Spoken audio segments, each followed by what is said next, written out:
सिंह साहब एजुकेशन में आप सभी लोगों का स्वागत है। पिछले वीडियो में हम प्रश्नावली 3.5 का प्रश्न नंबर 2 हल कर चुके थे।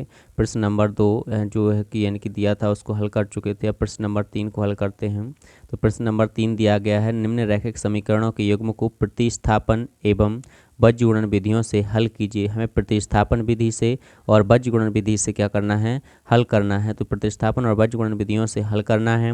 और किस विधि को आप अधिक उपयुक्त मानते हैं ये आपको, यानी कि जो भी हम यहाँ पर आप दोनों विधियों से बताएंगे, तो जो भी विधि आपको उपयुक्त लगती हो, अच्छी लगती हो, उसको आप लिख देना। और जो हमारे समीकरण दिए गए हैं, समीकरण युग्म दिए गए हैं, 8x प्लस के 5y बराबर 9 दिया है और दूसरा 3x प्लस के 2y बराबर कितना दिया है, 14 दिया गया है। तो हम पहले यानी कि यहाँ पर देखिए, पहले हमें बोला गया है प्रतिस्थापन एवं बीजगुणन। तो पहले प्रतिस्थापन बोला गया है तो प्रतिस्थापन विधि से हल करते हैं। उसके बाद में जो है कि हम किससे, बीजगुणन विधि से हल करेंगे। तो चलिए यहाँ पर हम प्रतिस्थापन विधि से हल करते हैं। तो पहले लिखते हैं हल।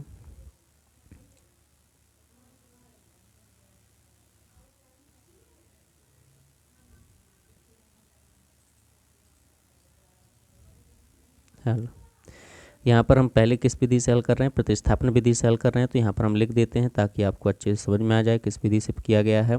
प्रतिस्थापन विधि, यहाँ पर हमने लिख दिया प्रतिस्थापन विधि।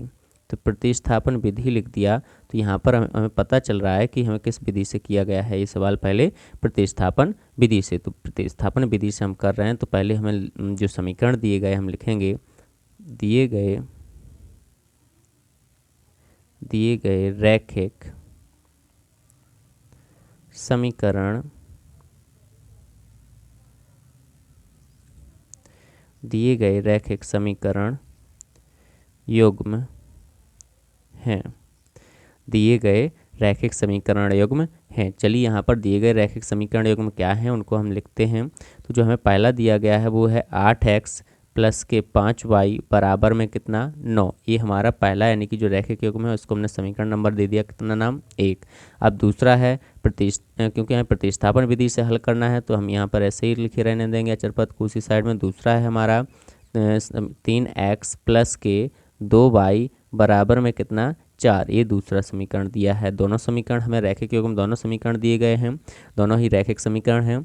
अब यहाँ पर हम क्या करेंगे, किसी एक समीकरण से, चाहे 1 से चाहे 2 से, तो हम समीकरण 2 से ले लेते हैं। यहाँ पर समीकरण 2 से, समीकरण 2 से क्या हो जाएगा, 3x प्लस के 2y बराबर में कितना, 4। 3x प्लस के 2y बराबर में कितना, 4। अब इस 2y को बराबर के उस तरह ले जाएंगे तो यहाँ पर 3x बचेगा, इससे 2y को बराबर के उस तरह ले जाओ तो 4 माइनस के कितना हो जाएगा, 2y। 4 माइनस के 2y। अब यहाँ पर जो x है तो x के साथ में 3 गुणा में है, बराबर के उस तरह जाएगा, कहाँ पहुँच जाएगा, बटे में पहुँच जाएगा। कहाँ पहुँच जाएगा, बटे में। इसको नंबर, समीकरण नंबर कितना दे देते हैं, 3। चलिए हमने इसको समीकरण नंबर के अनुसार दे दिया 3। तो यहाँ पर सबसे पहले हमने दोनों समीकरण दिए हैं। दोनों समीकरण में समीकरण 2 से हमने क्या किया, 3x प्लस के 2y बराबर 4 लिखा है। 2y को बराबर के उस तरह भेजो तो 4 माइनस का 2y हो जाएगा। यहाँ पर 3 जो है गुणा में है, अब गुणा में है, बराबर के उस तरह जाएगा तो कहाँ पहुँच जाएगा, बटे में पहुँच जाएगा। हमने इसको समीकरण नंबर कौन सा दे दिया है, 3 दे दिया है। चलिए आगे हल करते हैं। तो x का मान हम अब किस में रखेंगे, 2 से निकाला है, 1 में रखेंगे। x का मान,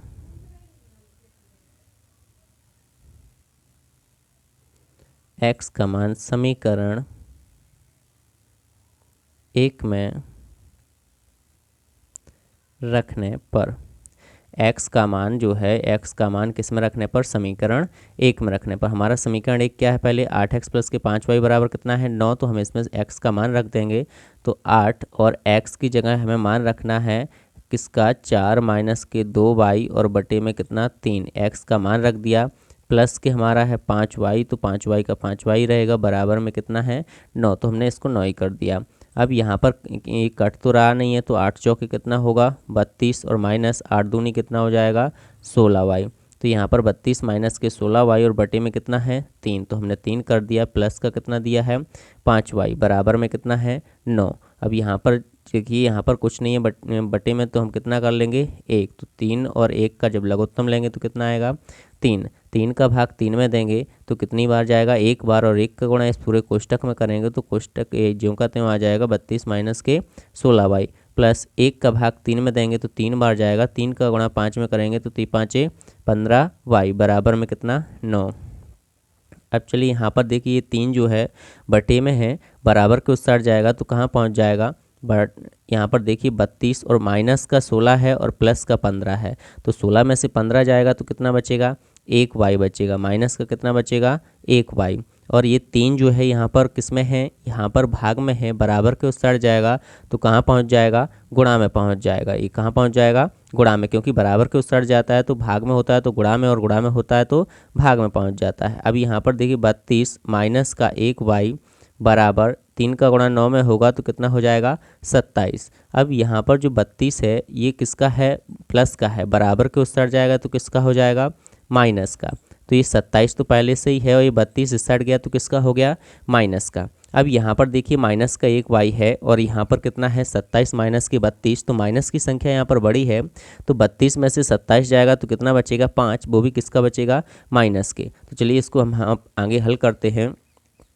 तो हमारा जो यहाँ पर सवाल ये माइनस के 1 बाई बराबर कितना बचेगा, माइनस के 5, माइनस से माइनस क्या हो जाएगा, कैंसिल हो जाएगा। यहाँ पर y बराबर हमारा कितना आ गया है 5, y बराबर कितना आ गया 5। अब हम इस y का मान समीकरण जो हमारा 3 था हम उसमें रखेंगे, तो यहाँ पर लिखेंगे y का मान समीकरण 3 में रखने पर,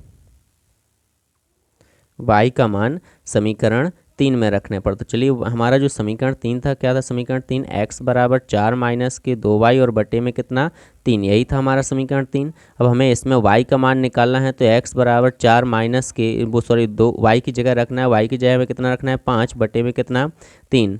तो x बराबर 4 और माइनस 5 का गुणा 2 में होगा तो 5 दूनी 10 बटे में कितना 3। तो हमारा जो x बराबर आया है 4 यानी कि प्लस का है, 10 माइनस का है, माइनस की संख्या बड़ी है तो चिन्ह माइनस का आएगा, 10 में से 4 जाएगा कितना बचेगा 6 बटे में कितना 3। तो 3 एकम 3, 3 दूनी 6। तो हमारा जो x का मान आया है वो कितना आया, माइनस का 2। x का मान किसका आया है, माइनस का 2। तो हमारा यानी कि जो यहाँ पर लिख देंगे, अतः x बराबर माइनस के 2 और y बराबर कितना 5। ये हमारा कौन सा प्रतिस्थापन विधि से जो हमने हल किया है उसका क्या है, हल है। प्रतिस्थापन विधि से जो हमने हल किया उसके हल क्या है, x बराबर माइनस के 2 और y बराबर कितना है, y बराबर है प्लस का 5। अब हमें इसी को बोला गया है कि बज्र गुणन विधि से हल कीजिए। बज्र गुणन विधि से हल करना है तो हम यहाँ पर लिख देते हैं ताकि हमें याद रहे कि हम बज्र गुणन विधि से हल कर रहे हैं। यहाँ पर हमने लिखा बज्र गुणन विधि से, हमने प्रतिस्थापन विधि से उसको हल कर दिया है। अब हम करेंगे बज्र गुणन विधि से। बज्र गुणन विधि से, बज्र गुणन विधि से आपको जो दिए गए समीकरण है उनको पहले यानी कि ए एक्स प्लस के बी वाई प्लस के सी बराबर 0 के रूप में करना पड़ेगा। तो हम यहाँ पर पहले लिखेंगे दिए गए समीकरण हैं, दिए गए समीकरण या रैखिक समीकरण युग्म हैं। क्या हैं दिए गए रैखिक समीकरण युग्म, तो पहला जो हमारा दिया गया है, पहला दिया गया है 8x प्लस 5y बराबर में कितना 9, या इसको हम ऐसे लिख सकते हैं 8x प्लस 5y और ये 9 बराबर के इस साइड आएगा किसका हो जाएगा, माइनस का, बराबर में कितना हो जाएगा 0। अब दूसरा जो है हम यहाँ पर दूसरा हमारा समीकरण क्या दिया गया है 3x तथा 3x प्लस 2y बराबर में कितना दिया है 4। तो अब ये 4 जो है हमें इस साइड लाना है, क्योंकि a1x प्लस के b1y प्लस के c1 बराबर किससे लेना है 0 से लेना है। तो यहाँ पर हमारा जो समीकरण आएगा वो आएगा 3x प्लस 2y माइनस के कितना 4 बराबर में कितना हो जाएगा 0। हमने दोनों समीकरण को a1x प्लस के b1y प्लस के c1 बराबर 0 के रूप में बना लिया है। अब हम क्या करेंगे, इन दोनों समीकरणों की जो तुलना है वो उपर्युक्त समीकरणों की तुलना हम a1x b1y प्लस के c1 और a2x प्लस के b2y प्लस के c2 बराबर 0 से करके a1x और a1 b1 c1 a2 b2 c2 के मान निकाल लेंगे और फिर उसको प्रतिस्थापन विधि से हल कर लेंगे। तो चलिए यहाँ पर देखते हैं, लिखते हैं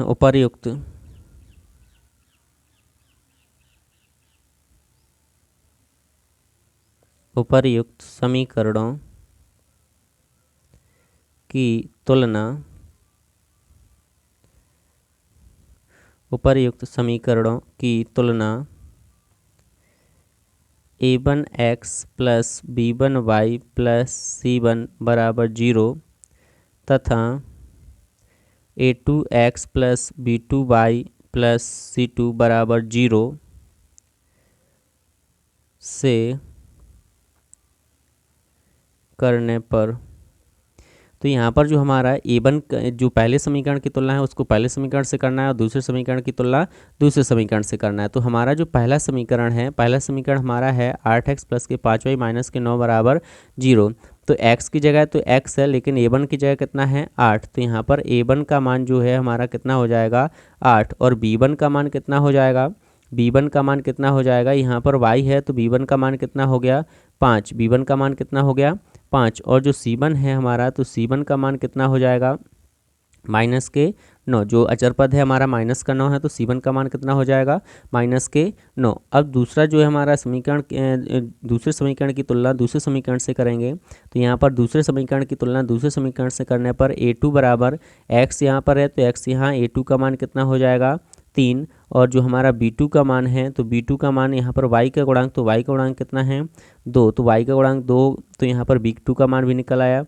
और c2 का मान कितना हो जाएगा, c2 का मान हमारा कितना है माइनस के 4, c2 का मान कितना है हमारा माइनस के 4 है। तो यहाँ पर जो c2 का गुणांक है वो c2 क्या हो जाएगा, c2 का मान हो जाएगा। अब चलिए यहाँ पर जो c2 है उस अचरपदी है उसको हमने यानी कि यहाँ पर लिख दिया है। अब हमें क्या करना है, a1 b1 c1 a2 b2 c2 के मान निकाल लिए हैं। अब हम क्या करेंगे, जो हमारा यानी कि क्या था क्या बोल बीजगुणन विधि, तो बीजगुणन विधि जो है, तो बीजगुणन विधि से हम सबसे पहले हम फॉर्मूला निकालते हैं। अगर आपको नहीं याद रहा फॉर्मूला तो आप उसको बना भी सकते हो, निकाल भी सकते हो। इधर देखिए तो कैसे, यहाँ पर हम लिख रहे हैं, जैसे हमारा जो पहला है हमने यहाँ पर x लिखा, यहाँ पर y लिख लिया और यहाँ पर 1 लिख लिया। अब जो पहला रहता है यहाँ पर b1 और b2 रहता है, क्या रहता है b1 और b2, यहाँ पर c1 और c2 रहता है। फिर हमारा यहाँ बीच में a1 और a2 और यहाँ पर b1 और b2, आप ऐसा लिख सकते हैं। और यहाँ पर b1 का गुणा यहाँ पर c2 में करेंगे और b2 का गुणा किसमें c1 में। फिर यहाँ c1 का गुणा a2 में करेंगे और c2 का गुणा a1 में करेंगे। फिर a1 का गुणा b2 में होगा और a2 का गुणा किस में होगा b1 में होगा। यहाँ पर b1 का गुणा c1 में करेंगे तो b1 c2 आ जाएगा। फिर माइनस का चिन्ह लगाना आपको ज़रूरी है, तो यहाँ पर b2 का मान b2 इंटू c1 हो जाएगा। चलिए यहाँ पर देखते हैं, हम करते हैं। यहाँ पर जो पहला x का जो गुणांक x बटे यहाँ पर लिख लेंगे x बटे b1 का गुणा c2 में करना है, तो यहाँ पर आएगा, यहाँ पर आपका आ जाएगा b1 c2 और यहाँ माइनस का चिन्ह लगाना है। b2 का गुणा c1 में होना है, तो b2 c1 बराबर हमारा जो यहाँ पर y है, तो y बटे c1 का जो गुणा है, तो c1 का गुणा a2 में होना है, तो c1 a2 माइनस यहाँ पर c2 a1 बराबर यहाँ पर आएगा आपका 1 बटे यहाँ पर a1 b2 माइनस यहाँ पर जो है a2 का गुणा b1 में होगा, तो a2 b1। ये हमारा क्या हो जाता है, फॉर्मूला निकल आता है। अगर आपको याद भी नहीं रहा तब भी आप क्या कर सकते हो, फॉर्मूला निकाल सकते हो। अब देखिए यहाँ पर हमें b1 c1 b2 c2 ये सभी मान रखना है, तो हम एक एक करके मान रखते जाते हैं। यहाँ पर x बटे जो हमारा b1 का मान है, b1 का मान है 5, तो हमने b1 की जगह कितना लिखा 5, और गुणित c2 का मान कितना है, c2 का मान हमारा माइनस का 4 है, तो इसको कोष्टक में लिखेंगे माइनस का 4, माइनस b2 का मान कितना है हमारा, b2 का मान जो है 2 है, तो b2 का मान हमने कितना लिखा 2, गुणित c1 का मान कितना है माइनस के 9, तो हमने c1 का मान माइनस के 9 लिख दिया बराबर। अब यहाँ पर देखिए y बटे यहाँ पर c1 का मान कितना है माइनस के 9, तो इसको हमने माइनस का 9 लिख दिया, गुणित माइनस के 9 गुणित यहाँ पर फिर दूसरा है हमारा a2 का मान कितना है 3, माइनस यहाँ पर फिर आपका कौन सा है c2, तो c2 का मान हमारा माइनस के 4 है, गुणित यहाँ पर यानी कि फिर c2 a1 है, तो a1 का मान कितना 8 बराबर जो हमारा यहाँ पर है a1 का मान 1 बटे a1 का मान कितना है 8, और b2 का मान कितना है, b2 का मान हमारा 2, माइनस A2 का मान कितना है, A2 का मान 3 है और B1 का मान कितना है 5। तो ये हमने आप यहाँ पर A1 B1 और C1 के मान और A2 B2 C2 के मान रख दिए हैं, जो कि हमारे इस फॉर्मूले में दिखाए गए हैं। तो चलिए अब यहाँ पर एक एक करके हम गुणा कर लेते हैं। तो x बटे 5 चौके 20 माइनस का आएगा, क्योंकि माइनस के 4 है प्लस का 5 है, माइनस माइनस माइनस क्या हो जाएगा प्लस, और 9 दूनी कितना हो जाएगा 18 बराबर यहाँ पर y बटे -9 का गुणा 3 में होगा तो माइनस का कितना आएगा 27, और माइनस माइनस कितना हो जाएगा प्लस, और 8 का गुणा 4 में होगा तो 8 चौके 32 बराबर 1 बटे 2 का गुणा 8 में होगा तो 2 अट्ठे 16 माइनस 5 का गुणा 3 में होगा तो 5 3 15। अब यहाँ पर देखिए x बटे 20 का गुणा 18 में होगा तो कितना बचेगा -2 बराबर y बटे यहाँ पर माइनस के 27 और प्लस के 32, तो 32 में से 27 जाएगा तो कितना बचेगा 5, और जो यहाँ पर है आपका 1 बटे 16 में से 15 जाएगा कितना बचेगा 1, 16 में से 15 जाएगा तो कितना बचेगा 1। तो हमने यहाँ पर यानी कि तीनों x y और 1 के मान निकाल लिए हैं। चलिए अब अगला यानी कि देखते हैं यहाँ पर हम क्या करेंगे। एक बार यानी कि x के बराबर में अचर पद को ले लेंगे और एक बार y के बराबर में किसको अचर पद को ले लेंगे, तो यहाँ पर हमारे x और y के मान निकल आएंगे। तो अब यहाँ पर देखते हैं। अब x बट्टे कितना है -2 बराबर में क्या ले लेंगे अचर पद ले लेंगे।